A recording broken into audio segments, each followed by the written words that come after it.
Hello student, today our point is asthma. Asthma, you know everyone, asthma is एक ऐसी problem है जो Airways होती है हमारी वे जो है उसमें स्वेलिंग हो जाती है, कफ जम जाता है लिम्स में, ब्रीथिंग प्रॉब्लम है ये, और चेस्ट में टाइटनेस हो जाता है। तो ये अस्थमा जो है अधिकतर जो है प्रॉब्लम हो जाती है। ये एलर्जी है, एक तरह से इरिटेशंस है ये, जिससे मतलब सांस लेने में प्रॉब्लम होती है। ओके, नॉर्मली से अपन पढ़ते हैं इसके बारे में, और इसके बारे में जो है कौन कौन से आसन्स हैं वो हम पढ़ेंगे। क्लियर? तो क्या होता है asthma? Asthma is a disease which effect the nasal passage and the lungs. People suffering from asthma often experience irritations in their nasal passage. This make it difficult for them breathing properly. जो सांस लेने में जो proper जो breathing सांस लेते हैं उसमें प्रॉब्लम आती है। जो लंग्स होते हैं उनमें छोटे छोटे होल हो जाते हैं जो ब्लॉक हो जाते हैं। जो होल होते हैं वो ब्लॉक जाते हैं, उसमें स्वेलिंग हो जाती है और टाइटनेस हो जाती है लंग्स में, जिससे ये स्वेलिंग हो जाती है, जिसमें सांस लेने में प्रॉब्लम होती है। Okay, such people often complain of shortness of breath.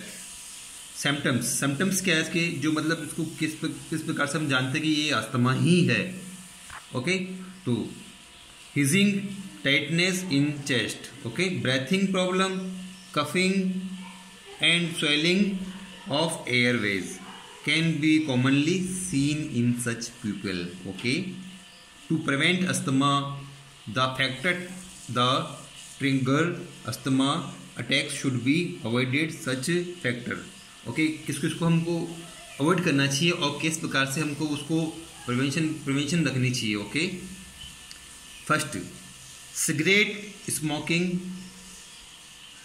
Passive smoking and pollutions air. Okay,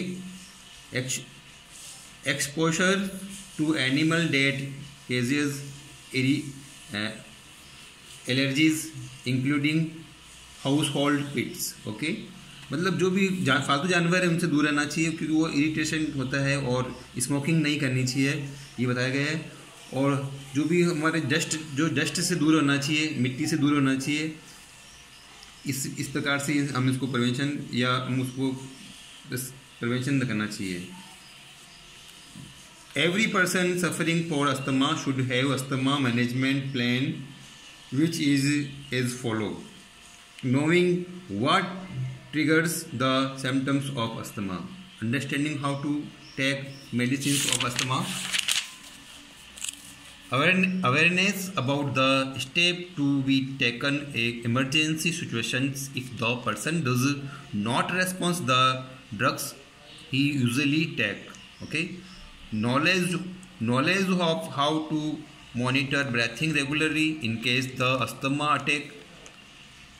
Okay, some yogic asanas that are recommended for people suffering the asthma are as follow. First, Sukhasana. Second, Chakrasana. Third, Gomukhasana. Fourth, Parvatasana. Fifth, Bhujangasana. Sixth, Paschimottanasana. Seventh, Matsyasana. Okay, ये जो word हैं Sanskrit word हैं। अपन ने पहले अपन ने जो disease के बारे में पढ़ा उसके अंदर भुजांगासना भी आ चुका है, पश्चिमोत्तानासना भी आ चुका है। ओके, तो फर्स्ट टू सुखासना।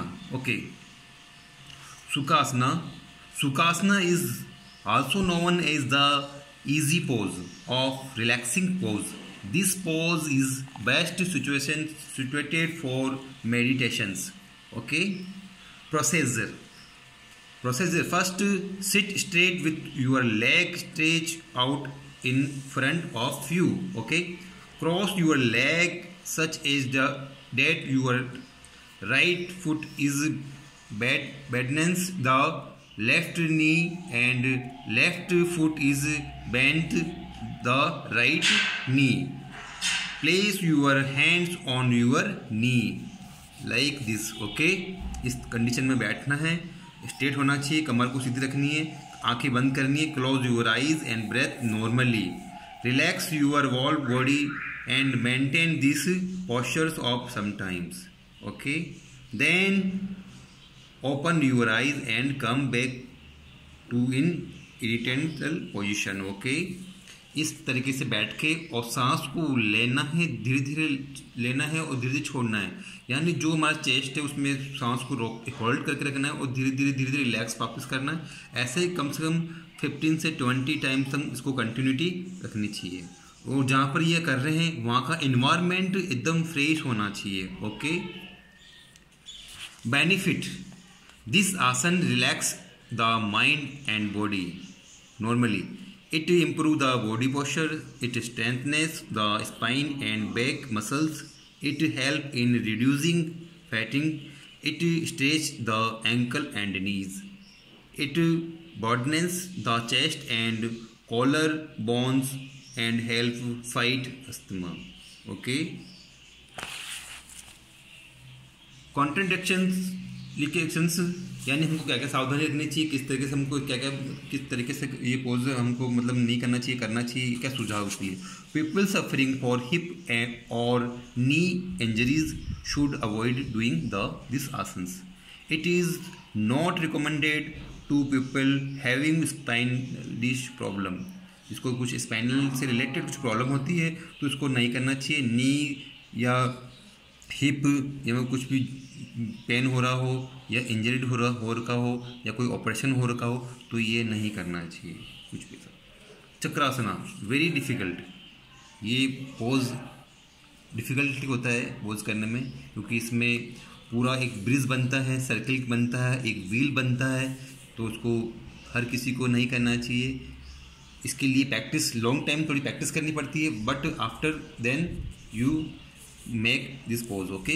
चक्रासना, चक्रासना एक नाम से पता लग रहा है कि चक्रासना, चक्रासना चक्कर के जैसे, गोल राउंड के जैसे चक्कर, और the wheel pose is called so because when the pose is assumed it resembles a wheel, okay.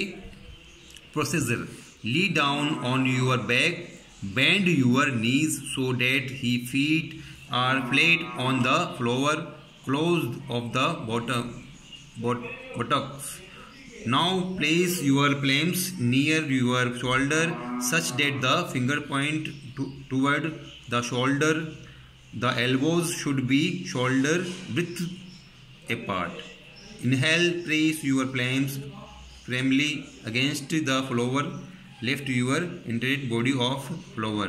Let the head hang gently. मतलब जैसे इस पोज को ये बता रखा है, जैसे बनाकर वैसे ही आपको रखना है। दोनों पाँव को पास में रखना है, दोनों को बैलेंस बनाना है, स्ट्रेट कर रखना है, दोनों हैंड्स का बैलेंस रखना है, ओके। ऐसे ही बना के रखना है। Breathe normally, breathe comfortably while holding this pose, okay. Try to hold the pose for 15 to 13 seconds, okay. To come out this pose, bend the elbow and lower the head and shoulders, then bend the knees and bring to spine and the hips back to round. Relax Savasana. Benefits मतलब क्या है, इसके मतलब क्या क्या benefits हैं वो हम पढ़ रहे हैं। This postures is excellent for people suffering for asthma as it stretch the chest and the lungs जो होता है उसके लिए स्ट्रेच, चेस्ट के लिए स्ट्रेच होता है, उसमें ये सांस लेने में मतलब ये बहुत हेल्पफुल होता है। इससे जो है पूरा जो हमारा जो ब्रीथिंग सिस्टम है बहुत ही इसकी एक्सरसाइज होती है, स्ट्रेच होता है, पावर मिलता है, okay. It strengthens the arms, wrist, leg, buttocks, abdomens and spine, कमर के लिए, पेट के लिए, मतलब ये एक्सरसाइज पूरे जो बॉडी पार्ट के लिए बहुत अच्छा, स्ट्रॉन्ग फ्लेक्सिबल मसल्स, स्ट्रॉन्ग पूरा प्रॉपर जो है बॉडी को पोस्चर्स को स्ट्रेट बनाता है। This asanas also strengthens the heart, liver, pancreas, the kidneys. This asanas is excellent for people suffering for osteoporosis जो है हड्डियों से रिलेटेड जो भी प्रॉब्लम होती है उसके लिए बहुत अच्छा है ये। Contraindications, people suffering the hernia, back injuries, cardiac और spinal problem should avoid doing this asana. Okay, जिसको भी कोई इंजरी होती है, बैक इंजरी जो होती है, कार्डियो स्पाइनल होती है, उसको ये अवॉइड करना चाहिए। ब्लड प्रेशर का जो कुछ भी प्रॉब्लम होती है तो उसको अवॉइड करना चाहिए। ओके, चक्रासन। नेक्स्ट जो है गोमुखासना, ये एक वर्ड से ही पता लग रहा है गोमुखासना, ये संस्कृत वर्ड है गोमुखासना। गोमुखासना मीन्स गो मीन्स काउ, गो मीन्स काउ, मुख यानी face, asana means pose. Gomukhasana is the name of the Sanskrit word. गो मीन्स काउ, मुख means face, asana means pose. The asanas is called become the body during this pose remember a cow face, मतलब गाय का जो face होता है उसकी जैसे ये बन रहा है एज ए, इसका जो प्रोसेस है वही है। देखो आपको बिल्कुल दिख रहा होगा इस पोज में, इस पिक्चर में, कि ये कैसे मतलब इसको लेग को फोल्ड करके और जो बैक जो है दोनों हैंड्स को बैक स्ट्रेट करके एक को अंडर के से एक अपर से स्ट्रेट कर रहा है। ओके, ये है प्रोसीजर इसका जो अपन है वो कल पढ़ेंगे। ओके, आज यहीं इतना ही पढ़ेंगे। Okay, take